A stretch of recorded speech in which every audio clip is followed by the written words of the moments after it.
Why did non-Muslims race ahead in setting up modern industry in India while Muslims lagged behind? To get an answer to this question, we need to spell out what modern industry required and then try to understand why were Muslims getting it wrong. Namaskar. My name is Ajay Sharma. Welcome to the Kafirnama.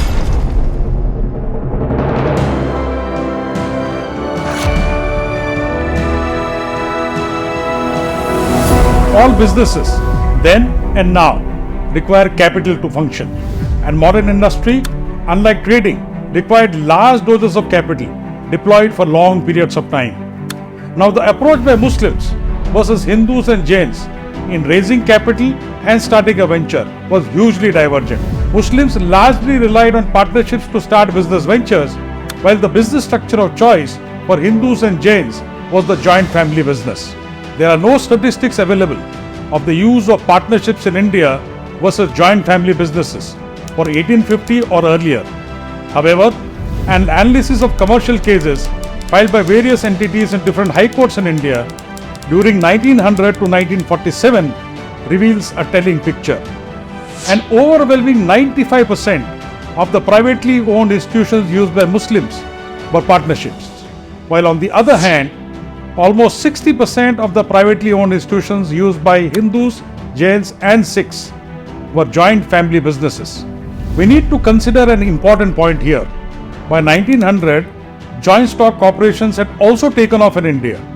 However, even if we add joint stock corporations into the mix, Muslims predominantly used partnerships versus other business structures during this period.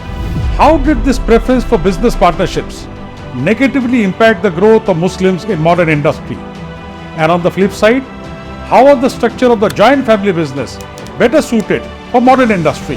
Let us compare the two business structures and understand the relevance for modern industry, especially at a time when public capital was not easily available, unlike today. A partnership was set up by two or more individuals who may be related or unrelated to each other. A partnership was set up around a specific business opportunity. It could be short-term, such as selling crop produce for one season, or it could be long-term. For instance, setting up a business venture to export products from Surat to the Red Sea ports. However, even in the case when a partnership was set up with a long-term business objective, it was not a perpetual organization. The life of the partnership was limited by the life of its individual partners. In sharp contrast, a joint family business was a perpetual organization that was collectively owned by a joint family and usually lasted across multiple generations and took great pride in doing so. His credibility and trust came from his long-standing record in the marketplace with customers and vendors. This brings up another important point: internal trust. Internal trust mattered greatly in organizations at a time when communication lines were not as zippy as today and management information systems were not hard-coded and could not be tracked remotely, as in the case of modern-day organizations. So when it came to expanding business operations, family businesses had an inherent advantage over partnerships. A joint family business could deploy family members as managers in different locations and functions, while partnerships had to largely rely on strangers to perform the role of managers in different locations and functions. Internal trust had one other dimension in joint family businesses, beyond family relationships. As we discussed earlier, a joint family business was collectively owned by the joint family. Hence, each member of the family owned a share of the business in a greater or a smaller measure. So effectively, each family member was a mini owner. He was working for his own good as much as the greater good of the family. The third important dimension that was in favor of the joint family business was its ability to deploy capital.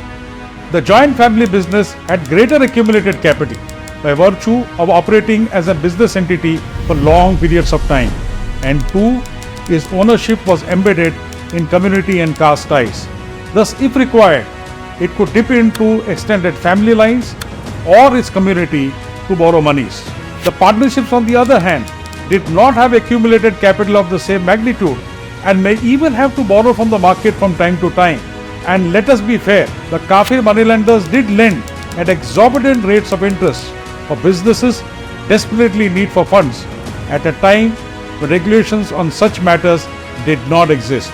The joint family business had one other advantage over partnerships, probably the most significant of all else we mentioned so far: the flexibility and the speed to tap into new business opportunities. The partnerships, on the other hand, were restricted by the business objectives that were agreed upon by the partners when it was set up.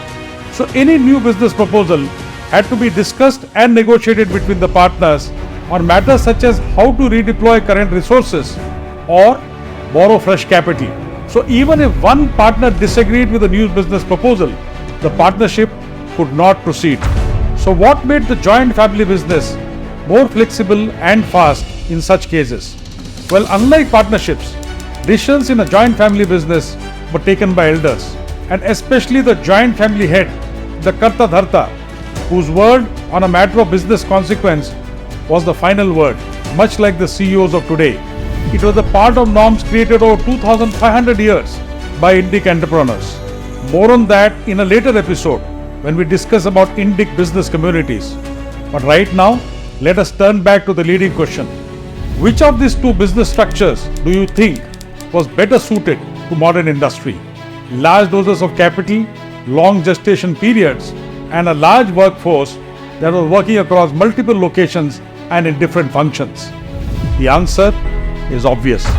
If this was so, the big question that arises is, why did Muslims choose partnerships to start business ventures when the structure was not well suited to modern industry, and continued to do so even after joint stock corporations took off in 1900? The answer: Islamic inheritance laws that forced the Muslims to do so. We take up this subject in our next episode. You will realize that religion was indeed the key differentiator, why Muslims found it difficult to transition to modern industry in the period 1850 to 1947. I hope you like this episode. Please do like it and share it with your friends. Also subscribe to Kafirnama. You will get regular notifications on new episode and new series that we plan to come out regularly. Jai Bharat.